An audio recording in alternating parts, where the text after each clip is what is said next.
CM ಏನು ನಮ್ಮ ಮಾದಾಯಿ ವಿಚಾರದಲ್ಲಿ ಮಾತಾಡಿದ್ದಾರೆ, ಮೆಂಟಲ್ ಬ್ಯಾಲೆನ್ಸ್ ಕಳ್ಕೊಂಡಿದ್ದಾರೆ. ಅವ್ರಿಗೆ ಫೆಡರಲ್ ಸ್ಟ್ರಕ್ಚರು ಅವ್ರಿಗೆ ಅರಿವಿಲ್ಲ, ಫೆಡರಲ್ ಸ್ಟ್ರಕ್ಚರ್ ಬಗ್ಗೆ ಅವ್ರಿಗೆ ಅರಿವಿಲ್ಲ. ಈಗಾಗಲೇ ಅವಾರ್ಡ್ ತೀರ್ಮಾನ ಆಗೋಗಿದೆ, ಟೆಂಡರ್ ಕರೆದಿದ್ದೀವಿ. ಬಿಜೆಪಿ ಗೌರ್ಮೆಂಟ್ ಅಲ್ಲೂ ಕೂಡ ಬಸವರಾಜ ಬೊಮ್ಮಾಯಿ ಮತ್ತು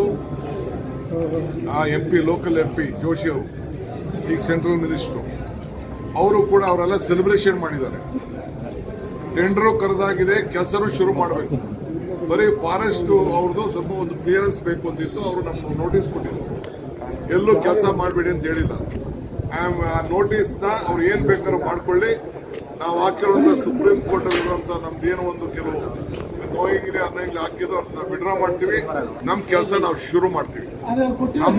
ನಮ್ಮ ರಾಜ್ಯ ಹೇಳಿಕೆನ ಖಂಡನೀಯ, ಮೆಂಟಲ್ ಬ್ಯಾಲೆನ್ಸ್ ಕಳ್ಕೊಂಡಿದ್ದಾರೆ. ನಾನು ನಮ್ಮೆಲ್ಲ ಸಂಸತ್ ಸದಸ್ಯರಿಗೆ ನಾನು ಭೇಟಿ ಮಾಡ್ತೀನಿ. ಇದು ನಿಮ್ಮ ಸ್ವಾಭಿಮಾನದ ಪ್ರಶ್ನೆ. ನೀವು ಬಾಯಿ ಮುಚ್ಕೊಂಡು ಕೂತ್ಕೊಂಡಿರೋದೇ ತಪ್ಪು.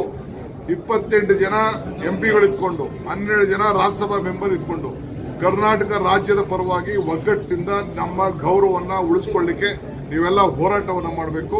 ಬರೀ ಒಂದು MP ನಮ್ಮ ಕರ್ನಾಟಕವನ್ನು ನಾವು ಮಾರ್ಕೊಳ್ಳಿಕ್ಕೆ ಸಾಧ್ಯ ಇಲ್ಲ.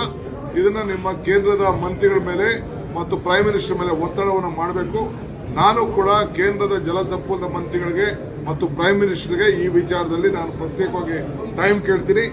ಅವರೆಲ್ಲರೂ ಕರ್ಕೊಂಡು ಹೋಗ್ಲಿಕ್ಕೆ ಪ್ರಯತ್ನ ಮಾಡ್ತೀನಿ. ಎಲ್ಲರೂ ಬರದೇ ಹೋಗ್ಲಿ, ಬಹುಶಃ ಎಲ್ಲರೂ ಬರ್ತಾರೆ ಅಂತ ನನಗೆ ನಂಬಿಕೆ ಇದೆ.